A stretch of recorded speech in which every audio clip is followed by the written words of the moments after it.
Salut la compagnie. Bon, aujourd'hui je suis heureux et je pense que c'est le cas de tous les supporters du Paris Saint-Germain parce que on vient de faire un match parfait. 6-0 face à Montpellier. Qui l'aurait cru? Je veux dire, il y a encore quelques temps, on était là à se demander comment on allait mettre des buts sans Mbappé. Et la solution, il en avait parlé de Luis Enrique, il avait dit bah, j'ai pas besoin d'un Mbappé qui met 40 buts, j'ai besoin de 10 joueurs qui en mettent 4 joueurs qui en mettent 10, pardon. Et c'est réglé. Et on s'était un peu foutu de sa gueule là-dessus. Et c'est vrai qu'à juste titre, c'était assez maladroit la façon dont il l'a dit, mais dans le principe, on a tout à fait compris. C'est que au lieu d'avoir un joueur qui vampirise absolument tout le jeu et qui prend tout à son compte, et du coup met en danger l'équipe si jamais il a un coup de moins bien, comme ça a été le cas de Mbappé pendant 6 putains de mois, mine de rien, et ben là, tu confies ça au collectif. Et le collectif, il était là parce qu'en fait, la star de l'équipe aujourd'hui, c'est le collectif, c'est l'équipe de Paris. C'est pas juste Barcola, même si Barcola a été exceptionnel. On voit qu'il est complètement libéré du fait que maintenant, il n'y a plus Mbappé qui vampirisait un petit peu tout. Je dis pas ça méchamment contre Mbappé, hein, du tout, mais c'est juste que bah, quand t'as une star comme ça, elle tire la couverture à elle. C'est un peu comme au Real Madrid. Quand Ronaldo part, Benzema, il prend du galon. Il arrive à s'émanciper de Ronaldo qui est plus là. Et il en profite. Et là, c'est pareil. Pour moi, Barcola, il va faire la même chose. Et Barcola est exceptionnel. On l'avait déjà vu à quelques reprises l'an dernier. Avec l'équipe de France, bon, il n'a pas eu l'occasion de jouer beaucoup malheureusement. Là, c'est le moment. C'est ton moment. Pour moi, je l'avais dit. En début de saison, on m'a demandé qui allait planter le plus de buts au Paris Saint-Germain. J'ai dit c'est Barcola. C'est sûr. Les gens ont dit, bon, Dembélé, ça me paraîtrait un peu chelou. Mais les gens avaient... Moi, j'avais répondu Barcola, clairement. Et là, de ce qu'on a vu, il y a des chances. Parce que lui a été exceptionnel. Warren Zaïre-Emery a été exceptionnel. En fait, globalement, toute l'équipe l'a été. Je veux dire, j'ai l'habitude de gueuler sur les phases défensives parce que il y a des erreurs qui sont faites, il y a du marquage qui n'est pas fait. Tout n'était pas parfait. Hein. Tu peux pas faire 90 minutes excellentes. Hein. Mais, dans l'ensemble, ça a été plutôt bien géré. Et ça a été plutôt bien géré avec une défense à 4. Hein, comme d'hab, à gauche, Nuno Mendes, à droite, Hakimi, et surtout au centre, là, c'était Marquinhos Pacho, et sincèrement, je reconnais, j'avais des doutes sur Pacho. Vraiment, j'étais pas chaud avec Pacho, hein, joli jeu de mots de merde, mais je me suis dit, bon, on prend un défenseur un peu de second rang, ça va être un Skriniar bis, même si là, c'est un peu tôt pour juger, parce qu'il y a eu que 2-3 matchs, hein. Putain, il a l'air solide quand même, hein. Il a l'air vachement solide. Ça fait plaisir. Là, la défense était solide, même s'il y a eu de la fébrilité. Alors, déjà, on va parler très vite. On enquille les buts. Hein. 2 buts au bout de 15 minutes de jeu, je crois, un truc comme ça.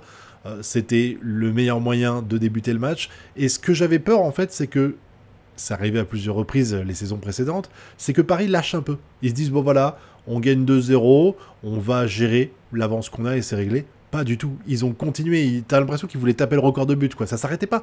Ça s'arrêtait pas. C'était fou, en fait, de voir ce collectif, rondement, cette machine, ces rouages s'entrelacer comme ça et être parfait, quoi. Je veux dire, il y a beaucoup de moments, la saison dernière et d'autres saisons, où j'avais vraiment l'impression qu'il y avait un énorme écart entre les défenseurs et le milieu. Je l'ai déjà dit à plusieurs reprises qu'il y avait ce souci, d'ailleurs l'an dernier avec Luis Enrique, où je sentais en fait qu'il n'y avait pas de lien entre le milieu et la défense, et des fois entre le milieu et l'attaque.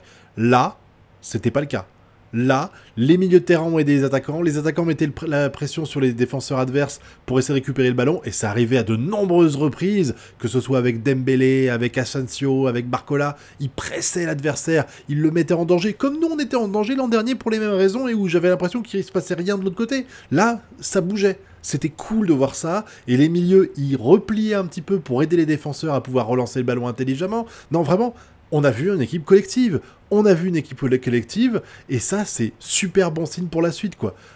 Jusqu'à la 60e minute, je dirais 60-70e minute, en fait, où à partir de là, bah, le jeu des remplaçants a eu lieu, et du coup, t'as remplacé...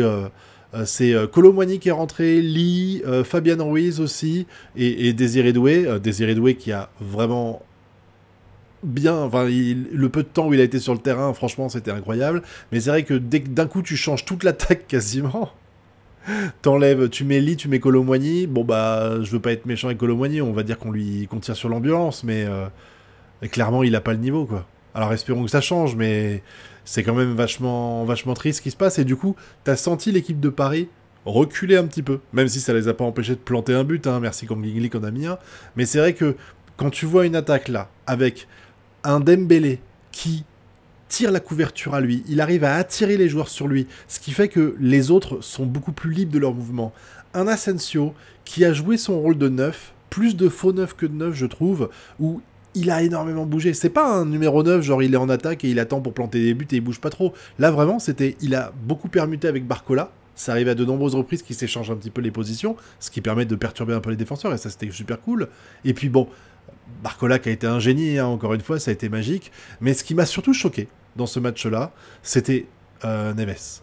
Parce que, je vais pas dire que j'avais des réserves vis-à-vis de lui, mais en fait, quand ils l'ont recruté, j'ai fait, bah c'est cool, on a recruté un bon joueur, mais je m'attendais pas à un niveau aussi impressionnant de ce joueur-là, qui en est quand même à sa 4e passe D en 2 matchs.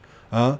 Il a le... En fait, je trouve qu'il est quasiment... Enfin, c'est pas bon de dire ça, mais c'est quasiment parfait. Entre Zaïre Emery, Vitinha et lui, il y a vraiment... J'ai l'impression il y a une vraie complémentarité, en fait. On garde Zaïre Emery à droite, qui permute avec Hakimi, quand il y a les phases de montée d'Hakimi, et du coup Zaïre Emery joue un peu le rôle de défenseur et tout ça. Il a fait un travail impeccable. De l'autre côté, on a un Vitinha qui est créateur avec Neves qui, lui, vraiment fait des passes, mais c'est des caviars, ce mec. Il nous manque un joueur comme ça. Il nous manquait un joueur comme ça. C'était magique. Vraiment, ce milieu de terrain à dérouler, c'était splendide.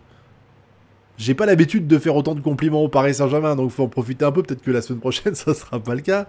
Après, il faut relativiser, on ne jouait que Montpellier, hein, on est d'accord, mais ça n'empêche que bah, il fallait faire ça, surtout que il y a Nicolas, vous savez, le président de Montpellier, qui a fait une remarque débile récemment. Alors vous savez, lui, il a jusqu'à la glotte le gland de la brune dans la bouche, hein. Il le défend à tort et à travers. Le mec, il serait en train de se noyer, il dirait non mais c'est bon, t'inquiète, tout va bien. Là, vous savez, le football français va pas bien en ce moment. Et Nicolas a dit bah non, mais c'est parfaitement normal, 40 € pour Dazen, il y a pas de souci, on est normal de payer ce prix-là. Et il a fait la comparaison de merde. Il a dit bah en fait, tous les Français vont une fois par semaine au restaurant et tapent 30 € de repas individuels au resto. Oui, bien sûr, hein, je vais 4 fois par mois au resto pour 30 € à moi, c'est évident. Donc ils ont qu'à enlever un resto par mois et puis ils paieront comme ça Dazen, quoi. Mec, t'as fumé la moquette, quoi. Là, tu t'es pris une putain de fessée. Même si ça n'a pas de rapport entre les deux, ça m'a fait quand même plaisir de me dire, là, tu joues Paris juste après avoir balancé cette sauce-là et tu t'en prends plein la gueule. C'était nickel, moi j'ai kiffé bien. Mais c'est vrai que... bah. Je l'ai vu en commentaire, hein. Les gens ils ont dit c'est pas comme ça qu'on gagnera la C1. Les gars, faut relativiser. La C1, on la vise pas. Je trouve que le Paris Saint-Germain a visé beaucoup trop vite, beaucoup trop haut. Ça marche pas comme ça, et que du coup ils ont fait beaucoup d'erreurs dans la précipitation. Et voir ce projet qui est beaucoup plus stable, avec un Luis Enrique qui travaille avec le directeur sportif, main dans la main, où tu as vraiment l'impression que l'équipe, c'est pas juste on enchaîne les noms ou on enchaîne les jeunes en espérant qu'ils progressent à un moment donné. Tu sens qu'il y a un vrai travail de cohésion fait entre la cellule de recrutement et Luis Enrique pour avoir quelque chose de solide, et ça commence à porter leurs fruits après un an. Là, on le voit un petit peu. Il y a eu le tronc le noyau dur des joueurs qui est resté, et il y a quelques petits nouveaux qui sont venus pour remplacer les partants ou pour améliorer l'effectif. Pour l'instant, ça va bien, même si je trouve que ça manque quand même d'un bon attaquant, j'avoue. Un bon attaquant et peut-être un défenseur latéral capable de faire gauche-droite, là, parce que c'est vrai que dès que t'as pas Nuno Mendes à gauche, vu que Hernandez est blessé, c'est la merde. Et Hakimi, en fait, t'as pas de remplaçant à droite, quoi. Si, Marquinhos peut jouer à droite, quoi, mais bon, voilà. Mais surtout qu'on a réussi à faire cette performance-là, je fais un peu tout dans le désordre. Ils jouaient à 5 défenseurs, Montpellier, hein. On en leur a mis 6 dans la gueule, ils jouaient à 5 défenseurs, hein. C'est-à-dire qu'on avait un bus devant nous, hein. On avait un bus et ils ont perforé le bus avec ce collectif incroyable. Je vous dis, le petit pont, c'est un petit pont. On fait Zaïre Emery comme ça avant de marquer. Pouah, franchement. Mais c'était du caviar. Vraiment, on a passé un super moment devant ce match de football. Et j'aimerais tellement que ça se reproduise encore et encore. Et donc, pour revenir au sujet d'avant, comme je l'ai dit, c'est pas parce qu'on déroule comme ça contre Montpellier que ça veut dire qu'on va dérouler comme ça contre City ou le Real Madrid. Mais c'est pas le but. Moi, j'ai suivi le Paris Saint-Germain. On a évité la relégation en Ligue 2 à la dernière journée. Contre Guignon ou Guingamp, je sais plus contre qui c'était. J'essaie d'oublier ce souvenir néfaste. Donc, déjà, le simple fait de jouer la C1 tous les ans et d'arriver à sortir de la phase de poule tous les ans, c'est déjà un exploit pour moi qui avait peur de voir le Paris Saint-Germain descendre en Ligue 2, tu vois. Donc je suis très très heureux actuellement, et je pense qu'il va falloir laisser du temps à Luis Enrique. J'aimerais vraiment que ça fasse un projet un peu avec comme Pep Guardiola à City. C'est ce qu'on aurait dû faire à l'époque, soit avec Ancelotti, soit avec Blanc, et qu'on fait maintenant avec 10 ans de retard. Mais au moins, on commence maintenant, et là, on a un truc, on a une base qui est solide, qui est intéressante et qui est très enthousiasmant pour la suite. Même s'il faut quand même relativiser, parce que la saison avant que Luis Enrique arrive, quand il y avait Christophe Galtier, On a fait un début incroyable, vraiment. T'avais la paire en attaque, Neymar, Mbappé, Messi. C'était juste la folie. Les premiers matchs qu'on a fait, c'était un truc de dingue. Et au final, ben, tout s'est érodé au bout d'un moment. Donc espérons qu'avec Luis Enrique, ça tienne la route. Parce que là, vraiment, ça fait longtemps que j'ai pas été aussi enthousiasmé par le Paris Saint-Germain. Donc ça fait vraiment plaisir. Même si l'effectif me fait peut-être moins rêver parce qu'il y a moins de stars, on sent on est un peu plus humble au niveau du recrutement. Peut-être aussi qu'on n'arrive pas à recruter des stars mondiales, c'est possible aussi, hein, parce qu'ils ont bien vu que le projet marchait pas forcément à 100% comme ils le voulaient, donc les gens, ils ont peut-être mis le frein, hein. Mais là, on a une base très solide pour construire quelque chose de grand, sans forcément ambitionner de gagner la C1 cette année, soyons clairs, hein, voilà, c'est pas ce qu'on dit, mais en tout cas, prendre du plaisir à regarder les matchs de Ligue 1, sans avoir l'impression de gagner 2-1 en galérant, avec une défense qui fait de la merde et qui se prend 2 buts à la con, des attaquants qui se marchent dessus ou qui foirent des trucs évidents, voilà, il y avait un jeu, un collectif construit, voilà, qui m'a rappelé un petit peu le PSG qu'on avait à l'époque de Blanc et qui me faisait rêver, ou même l'OL des années 2000 et qui était incroyable, voilà, moi je veux rêver déjà. Je veux rêver avec les matchs de Ligue 1. Et ensuite, je voudrais rêver en C1, mais ça, on verra ce que ça donnera. Mais déjà, faites-nous rêver à nouveau en Ligue 1.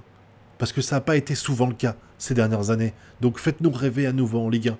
Montrez-nous que vous pouvez être un rouleau compresseur. Montrez-nous le talent de ces joueurs, l'argent que vous avez mis dans ces joueurs-là. Et déjà, je rêverai, je kifferai. Voilà, je kifferai. Voilà, n'hésitez pas à me donner votre avis sur le match, hein, ce que vous en avez pensé, les performances individuelles de chaque joueur. Et si vous êtes enthousiasmé aussi pour la suite de l'aventure. Hein. Et puis vous connaissez la chanson, le pouce bleu, l'abonnement et le partage sur les réseaux sociaux. Quant à nous, on se retrouve bientôt pour de prochaines vidéos. Tchuss!